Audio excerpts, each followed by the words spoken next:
Bonsoir à toutes, bonsoir à tous. Merci d'être là pour cette soirée de compte-rendu de mandat de la première année de mon mandat de député à l'Assemblée nationale. Permettez-moi, avant de commencer, de remercier la municipalité de Trignac pour cette salle.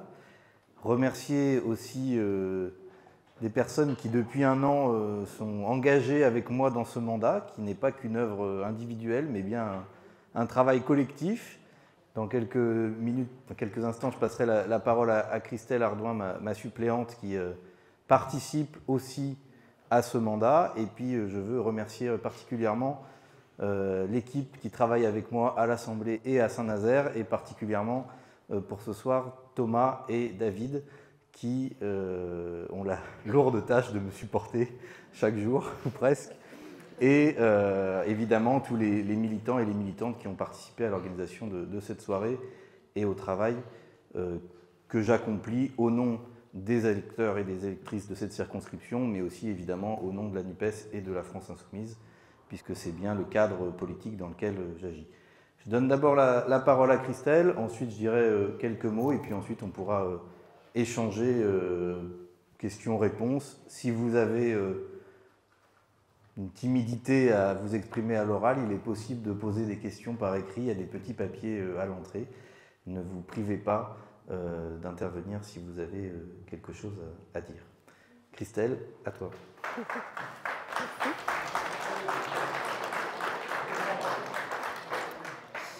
Bonsoir à tous. Bon ben voilà, un an, une année qui est passée très vite et qui a été quand même très chargée. On s'en doutait avec ce gouvernement qu'on allait avoir du pain sur la planche.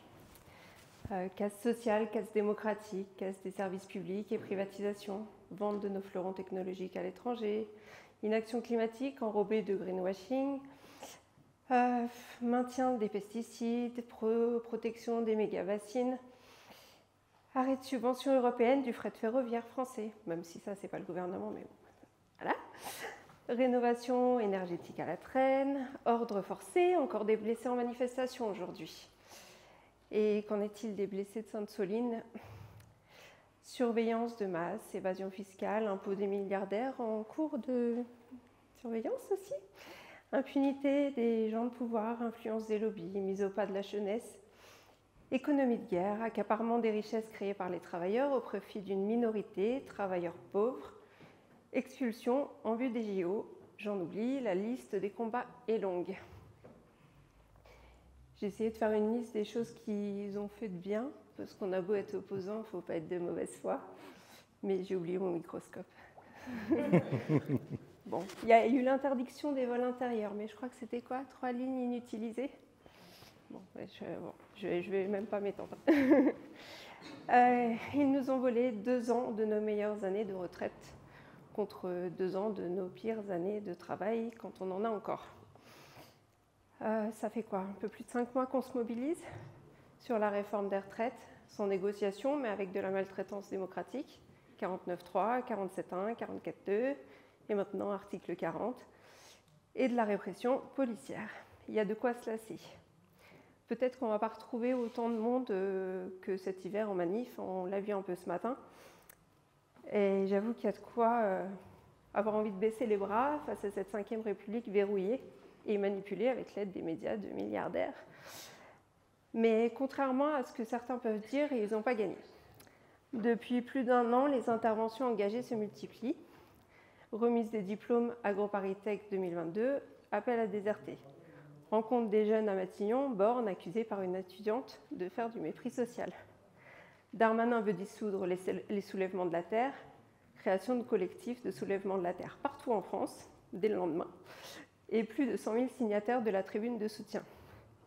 Un ministre de sortie, des casserolades, une AG des actionnaires de Total ou de la BNP, on a Attaque, les Amis de la Terre, Scientist Rebellion, entre autres, qui organisent des blocages. Festival de Cannes, on a eu un beau discours de Justine Triet. Et même à Disneyland Paris, des drapeaux de CGT dans le château de la Belle-au-Dormant. Et contre l'accaparement des zones naturelles par Vinci, probablement à venir à Pimbron, on sera là. Le gouvernement criminalise les mouvements climat à coups d'arrestations massives et usage de la police antiterroriste. Il s'attaque aux activistes écolos qui prônent la désobéissance civile non violente, pendant que des groupuscules d'extrême droite se baladent tranquilles, affichant leur haine de l'autre. Dans la motion de soutien au maire de Saint-Brévin, rédigée par l'Association des maires de France, que nombreux maires vont proposer au vote, une nouvelle fois sont mentionnés les anarchistes, mais pas l'extrême droite, qui est pourtant l'agresseur. Il y a 10 ans, Clément Méric, militant antifasciste, était tué, roué de coups par des militants d'extrême droite. Nous n'oublions pas. Le monde d'avant, celui de l'argent et du pouvoir, s'effrite. L'agressivité des actionnaires de Total contre notre députée européenne Manon Aubry illustre leur panique. Les discours réac contre Greta, les huées des spectateurs de Roland-Garros quand la jeune activiste Alizée de dernière rénovation s'était accrochée au filet l'année dernière, le mépris moqueur d'élus européens face à des questions d'enfants dans le documentaire Animal de Cyril Dion, quelques exemples de ce monde égoïste qui défendra ses petits intérêts privés envers et contre tout bon sens humaniste et écologiste. Hélas pour eux, la nouvelle génération est affûtée, ces jeunes ont un sacré courage et on les soutiendra. Les réacs ont du souci à se faire. Ce soir, on est là pour fêter le premier anniversaire de mandat de notre député, Mathias Tavel. Merci à toi, Mathias, pour cette première année engagée avec les députés NUPES pour protéger nos conquis sociaux, nos services publics, la santé, les énergies renouvelables, la démocratie et de nombreux autres sujets. Merci pour ta forte présence en circonscription, à la quasi-totalité des manifs et blocages, aux rassemblements, célébrations, inaugurations, tables rondes, comités de pilotage dans les écoles, collèges, lycées, à la rencontre des élus du territoire. Merci à toi et n'oublie pas de prendre soin de toi et tes proches, parce qu'on a besoin de toi encore 4 ans, voire plus. On n'oublie pas ton équipe, 3 super assistants parlementaires qui gèrent rédaction, planning, communication, courrier, accueil et plein d'autres tâches sûrement. Merci aux militants qui, même en dehors des temps de campagne, restent mobilisés pour coller, tracter, discuter sur les marchés. Merci à ceux qui donnent de leur temps et de leur énergie pour interpeller les citoyens et les élus. Merci à ceux qui créent du lien, à ceux qui croient en l'humain. Merci à ceux qui aident les moins chanceux à vivre dignement. Merci à ceux qui vivent la sobriété heureuse. On a tous ces gens-là parmi les militants, insoumis et de la NUPES. Et c'est une belle fierté de faire partie de cette famille politique. Merci.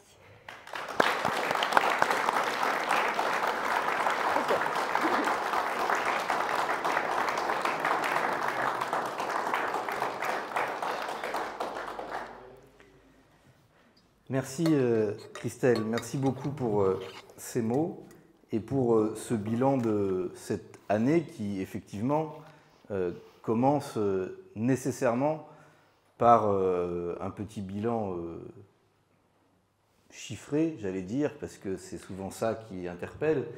Et je n'ai pas la prétention d'avoir été partout où tu l'as dit, mais il faut dire une chose, c'est que le travail fait à l'Assemblée nationale et en circonscription se fait souvent écho.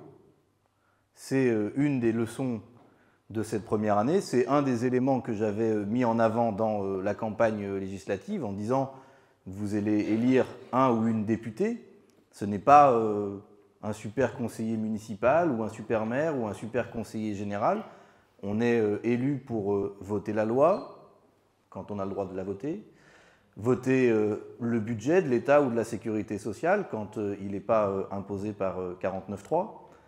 Mais tout ça vient en écho à des questions locales. En tout cas, c'est ça que je veux faire dans ce mandat, que j'essaye de faire depuis un an au maximum. On l'a vu, je ne vais pas reprendre tous les sujets, mais rappeler quelques éléments de cette articulation qu'on essaye de faire entre les enjeux locaux et les enjeux nationaux.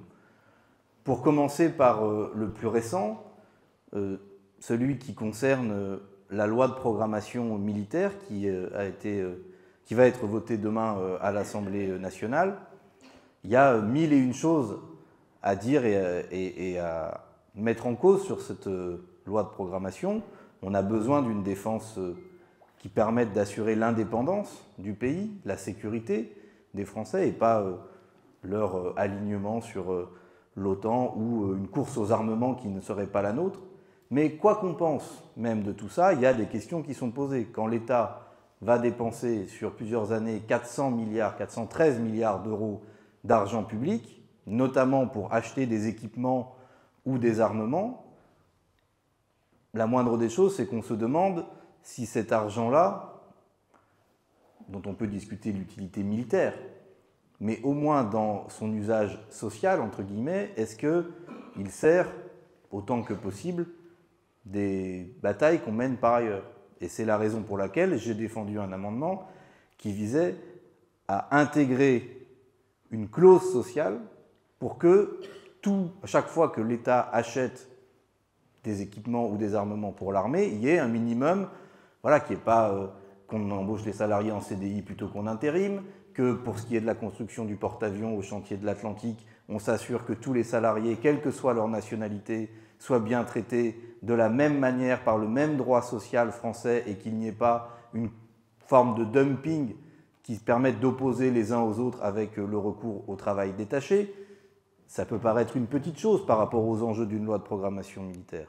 Mais c'est pour vous donner un exemple, pour dire que même sur les sujets les plus importants, les plus liés à l'ordre du monde, chaque fois il y a une traduction locale que j'essaye de faire, une articulation que j'essaye de faire entre les deux. Et cette idée, je ne l'ai pas eue tout seul. Je l'ai eue parce que je suis allé visiter les chantiers, parce que j'ai rencontré le directeur, même si ce n'est pas forcément lui qui m'a donné cette idée, mais plutôt parce que j'ai rencontré les 4 organisations syndicales des chantiers avant de pouvoir porter cette proposition à l'Assemblée.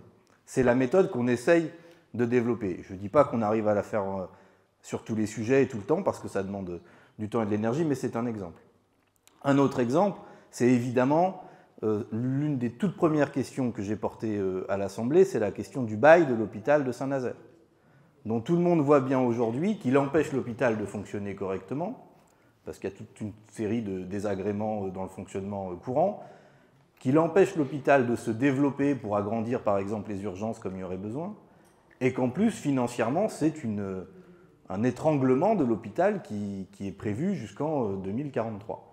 Et donc dès les premières semaines du mandat, j'ai écrit au ministre de la Santé, qui m'a répondu à l'automne, après que je l'ai relancé dans l'hémicycle, que des travaux étaient en cours pour savoir ce qu'on pourrait faire de ce bail et qu'il nous réunirait début 2023. Début 2023, ne voyant rien venir, nous avons pris l'initiative à l'initiative des directeurs de l'hôpital et de la clinique mutualiste, avec le président du conseil de surveillance de l'hôpital, maire de Saint-Nazaire, avec le président du conseil de surveillance de la clinique mutualiste et avec le sénateur, de faire un courrier tous les 4 pour demander au ministre qu'il nous reçoive et qu'il nous présente le résultat des travaux sur lesquels il s'était engagé. Ça fait maintenant bientôt 1 an que j'ai posé la question qui avait déjà été posée avant mon élection par d'autres. Nous rencontrons clairement une difficulté. Et donc c'est là aussi un exemple de à quel moment le travail que nous faisons, moi parlementaire et les autres élus, a besoin qu'il y ait une mobilisation autour, pour alerter, pour interpeller, pour ne pas laisser les sujets être ensevelis. Mais en tout cas, c'est un exemple clairement local qui ne peut pas trouver sa réponse autrement que dans une décision gouvernementale. Parce que qu'on décide de rester dans ce bail-là ou d'en sortir, c'est un engagement de plusieurs dizaines de millions d'euros qui est sur la table. Et donc, ça n'est pas l'hôpital qui pourra le supporter, ça n'est pas la ville, ça ne peut être qu'une décision gouvernementale. Et la preuve la plus absolue, c'est qu'il y avait 2 baux comme ça, pour des hôpitaux en France. Celui de Saint-Nazaire et celui d'Évry. Celui d'Évry a été annulé quand Manuel Valls, ancien maire d'Évry, était Premier ministre. C'est donc bien la preuve que la solution à des problèmes locaux aussi importants est nécessairement nationale, c'est ce qu'on a dit dans la campagne, et c'est la raison pour laquelle on mène ce combat, y compris avec l'ensemble des acteurs du territoire. Un autre exemple local, très lié à une discussion nationale, et après j'avancerai dans mon propos, c'est la question de la répartition de la taxe sur le parc éolien en mer, qui a été une rude bataille fin d'année 2022, début 2023. Il se trouve que, comme je suis les questions d'énergie et d'énergie renouvelable, je faisais partie des députés du groupe Insoumis qui suivaient le projet de loi qui était en débat à l'Assemblée sur les énergies renouvelables juste avant Noël.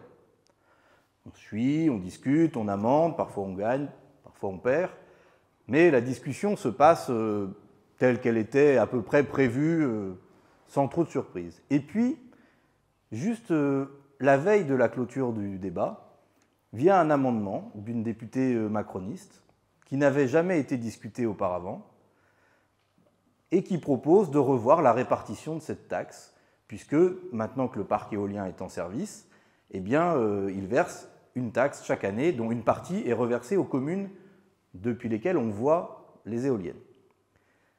Et aujourd'hui, c'est la population qui est prise en compte. Cet amendement disait on va prendre en compte la population plus les résidences secondaires. Je vous laisse imaginer sur ce territoire que, en gros, ça revenait à prendre à la ville de Saint-Nazaire pour donner à La Baule. Je schématise un peu, il y avait aussi d'autres communes qui gagnaient, mais dans des proportions beaucoup plus faibles.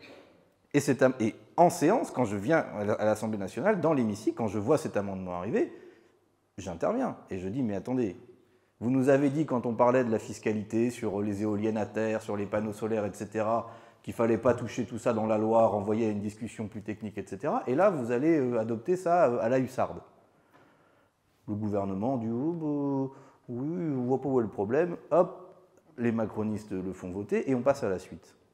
Et c'est là que, ensuite, pendant plusieurs semaines, on a alerté, moi d'abord, le maire de Saint-Nazaire également, d'autres élus du territoire qui se sont mobilisés pour dire ce n'est pas juste.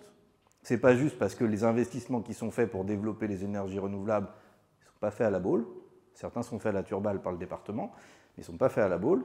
Et puis parce que, de quel droit les résidents secondaires, qui ont déjà, en tout cas ceux qui ont des résidences secondaires sur cette partie-là de la côte, sans doute quelques moyens, devraient être encore plus favorisés. C'est une forme de cadeau pour les riches. Et à force de batailler, de pilonner, on a réussi à faire en sorte que dans la dernière version du texte qui a été adoptée définitivement, ce changement soit annulé et ne soit pas repris. Je me doute que ça va revenir. Mais en tout cas, à cette étape-là, cette bataille locale venait illustrer notre volonté à la fois du développement des énergies marines, mais le fait que ça devait se faire dans un cadre qui soit un cadre de l'intérêt général, que ça profite aux populations locales en termes d'emploi, que ça permette d'avoir une énergie plus propre, décarbonée, renouvelable, et pas que ce soit à l'occasion d'un nouveau cadeau pour les plus riches. Voilà quelques exemples, il y en aurait d'autres, mais je ne veux pas être trop long là-dessus. Après, c'est la manière dont on articule évidemment ces batailles locales qu'on leur donne un contenu politique. Ce matin, j'étais à la manifestation de Saint-Nazaire.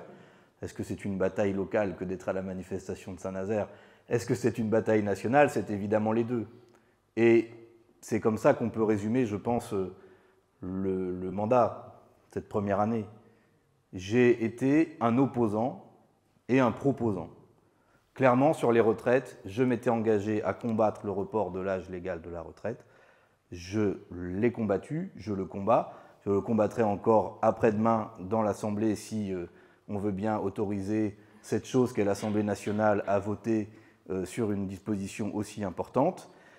Évidemment, c'est un engagement, c'est une bataille. On a fait des réunions publiques, on a fait les manifestations, on a fait une réunion publique à Savenay, avec une manifestation à Savenay, même plusieurs ensuite, alors qu'il n'y en avait pas eu depuis très longtemps, etc., etc. Participer à cette campagne à l'Assemblée par le travail d'opposition parlementaire, mais aussi clairement dans la rue. Quand on va remettre un chèque de 30 000 € de solidarité aux grévistes de la raffinerie de Donge, comme je l'ai fait, évidemment que c'est un acte politique, c'est aussi un acte parlementaire, de dire que face au 49.3 du gouvernement, nous avions besoin d'une forme de 49.3 social, pour dire que ça ne peut pas être le président de la République, le monarque, qui, par caprice, décide de l'âge de la retraite, quand même la majorité des députés veut s'y opposer. Et c'est ça la bataille qu'on va avoir encore après-demain.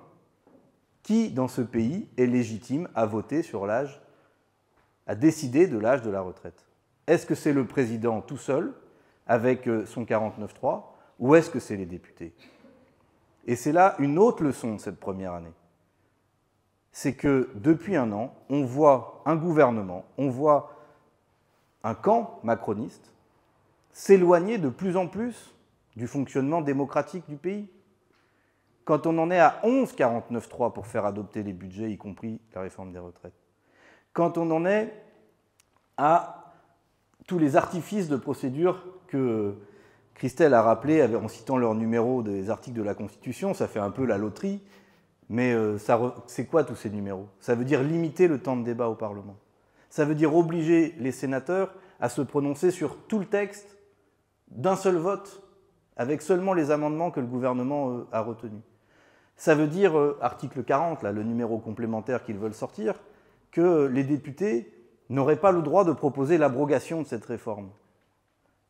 Et il y a même cette phrase terrible. J'ai entendu l'autre jour la présidente de l'Assemblée dire « l'abrogation de la réforme serait anticonstitutionnelle ». Mais enfin, c'est le scénario de la Grèce, où quand les réformes qu'ils veulent imposer contre les droits sociaux ne sont pas acceptées, eh bien on passe par une méthode de brutalité, de contrainte, de coup de force permanent. Et notre rôle, c'est d'alerter, c'est d'informer, c'est de s'opposer. C'est la raison pour laquelle j'ai voté la motion de censure qui nous avait été proposée au moment du 49.3. Et clairement, si le vote n'est pas possible jeudi, nous déposerons une motion de censure.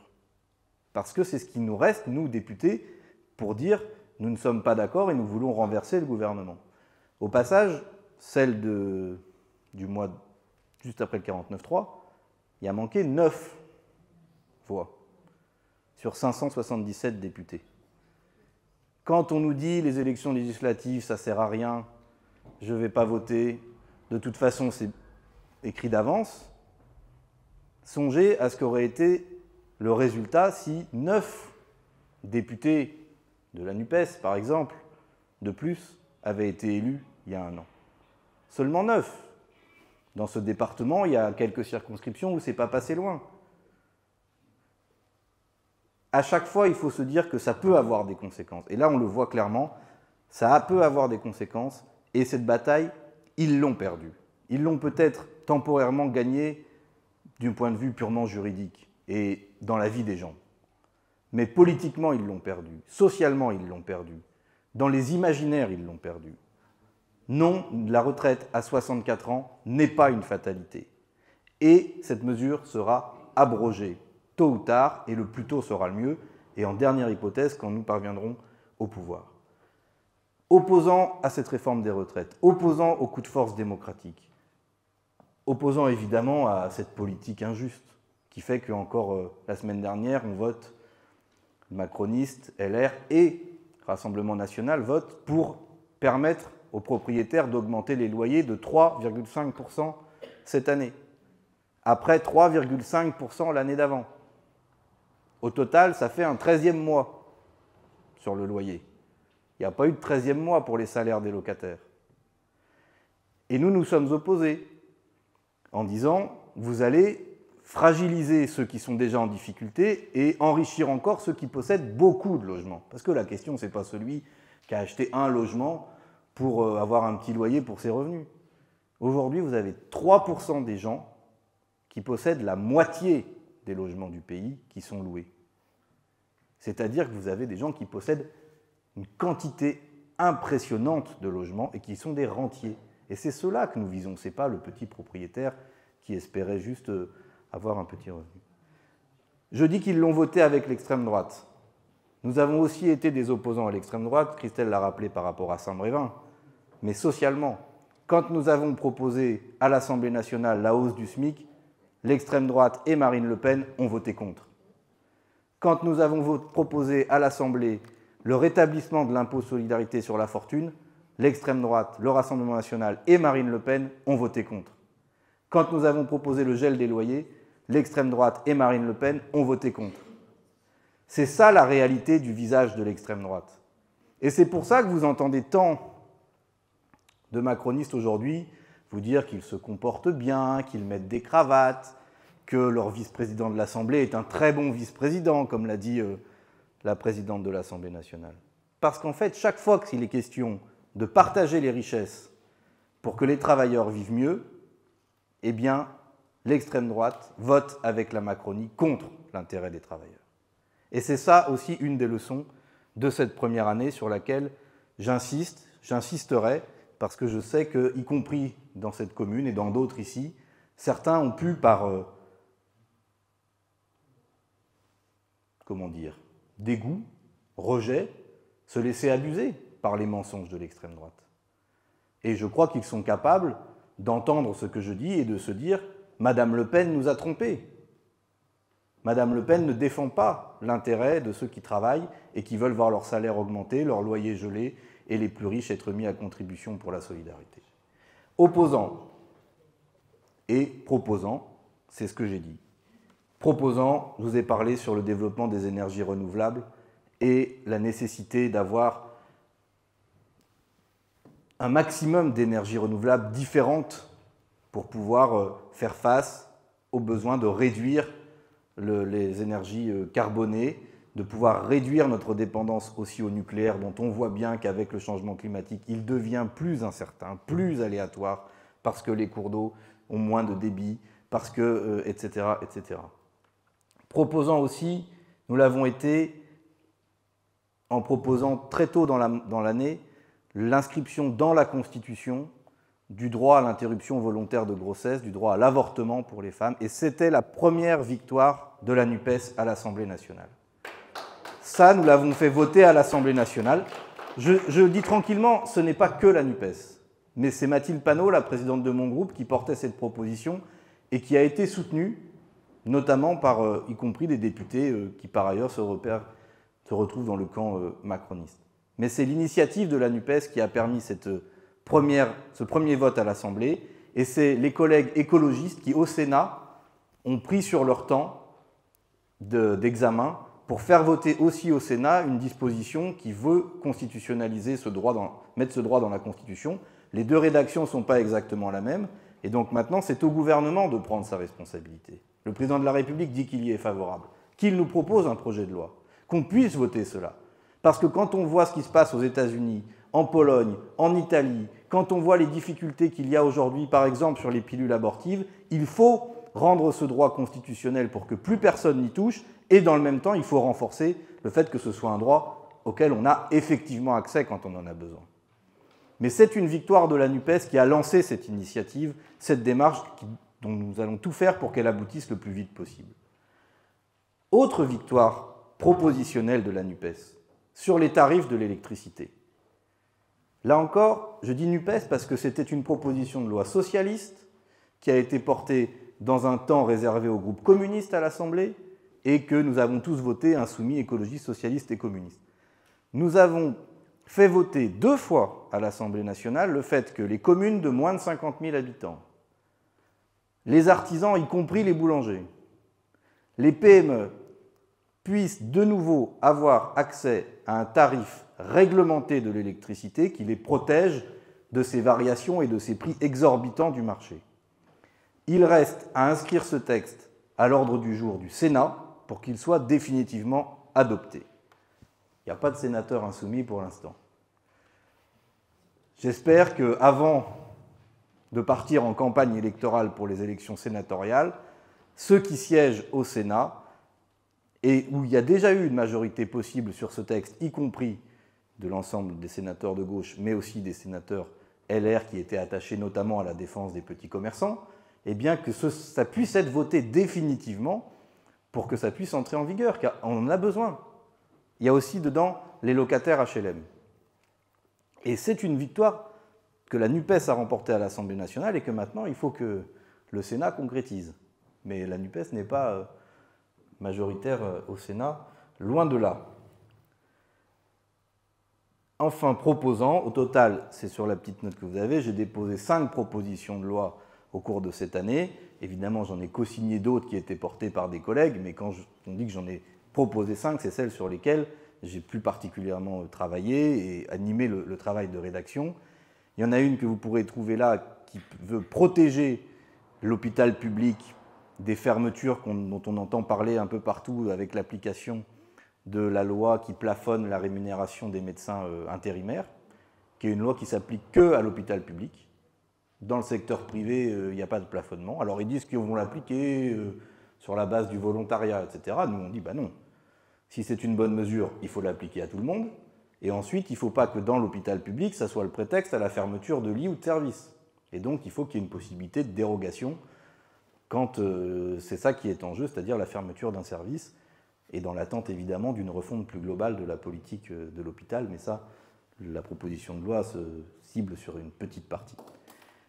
Et enfin, j'ai déposé, je vais porter là dans les jours qui viennent, une proposition de loi pour augmenter les salaires.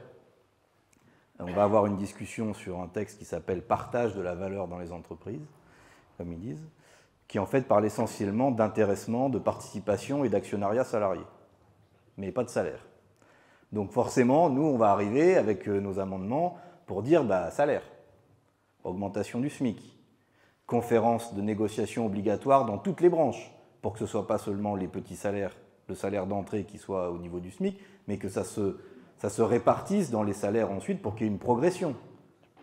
Et que s'il n'y a pas ces négociations, les branches en question n'aient plus les exonérations de cotisations sociales qu'elles aient aujourd'hui. Vous ne pouvez pas avoir et les petits salaires et les exonérations de cotisations. Vous ne pouvez pas avoir fromage et dessert.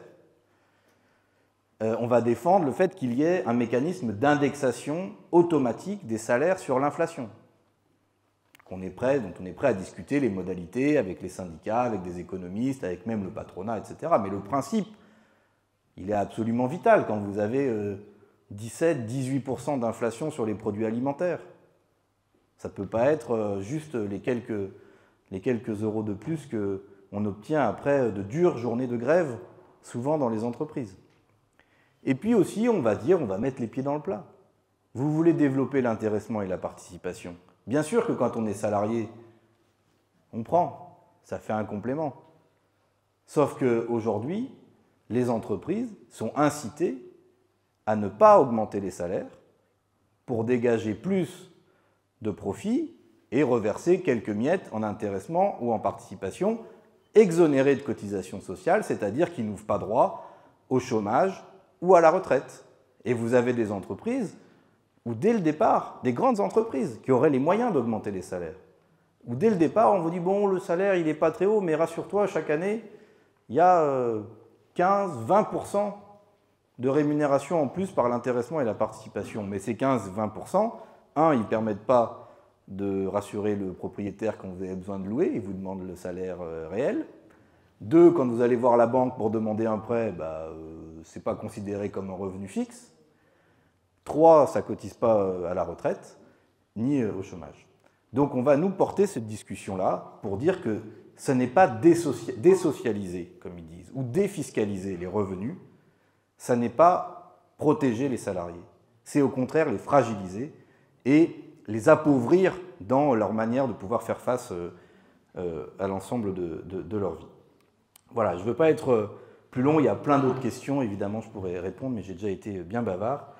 Mais c'est ça les propositions phares qu'on va porter, évidemment avec notre volonté très claire de dire non à la retraite à 64 ans tant qu'il le faudra, de dire l'augmentation des salaires, de dire la bifurcation écologique, et on va avoir l'occasion de parler d'un texte sur l'industrie verte, soi-disant, d'ici l'été, et de défendre la nécessité de la 6e République quand on voit l'autoritarisme et les blocages dans lesquels on est. Si on veut sortir pacifiquement, tranquillement de ces situations, il faut revenir à la démocratie. La démocratie n'est pas le problème, c'est la solution, c'est ça qu'on porte. Ouvrir une issue démocratique, évidemment, ça se fait pour nous dans le cadre de la NUPES, et pour ma part, je souhaite que cette NUPES soit unie de façon permanente à toutes les élections qui viennent, parce qu'il nous semble que c'est comme ça que les citoyens pourront identifier une force stable, sûre, sur laquelle compter, et qu'on ne soit pas obligé à chaque élection de recommencer le « mais pourquoi vous êtes ensemble alors qu'avant vous n'y étiez pas, et puis la fois d'après vous ne le serez peut-être plus », etc. Ça fait débat entre nous, vous le savez tous, mais je donne ma position, comme ça vous savez aussi quelle est la position défendue par votre député. Et puis dernière chose, agir. Voilà, j'ai noté ça sur le papier. Donc nous, on a 2 projets de loi qui arrivent, enfin plusieurs, mais 2 sur lesquels je vais particulièrement intervenir d'ici la coupure estivale fin juillet, qui sont donc cette question de partage des richesses dans les entreprises, et puis l'industrie verte, sur laquelle il y a un travail à faire pour savoir comment on développe l'industrie de la transition énergétique, mais aussi comment l'industrie existante bifurque vers des procédés ou des productions moins polluantes, et comment ça se fait avec les salariés, par les salariés, parce que souvent c'est eux qui sont quand même les plus à même de dire ce qu'il faudrait changer, alors que dans le projet de loi que porte le gouvernement, évidemment, le rôle des salariés est totalement absent. Pour eux, c'est le marché qui va faire cette bifurcation-là. Et si vous voulez agir, eh bien, écoutez, on a imprimé le 3e exemplaire de la lettre du député, dans laquelle je vous donne quelques éléments de compte-rendu de mandat que vous avez sur vos chaises. Et il y a des paquets qui peuvent être emportés à la fin si vous voulez contribuer à les distribuer autour de vous, dans les boîtes aux lettres de vos voisins. Voilà, et maintenant la parole est à vous. Et si vous voulez poser des questions par écrit, Thomas se tient à votre disposition. Voilà. Mais sinon, il y a un micro et vous pouvez poser les questions oralement aussi. Merci à vous.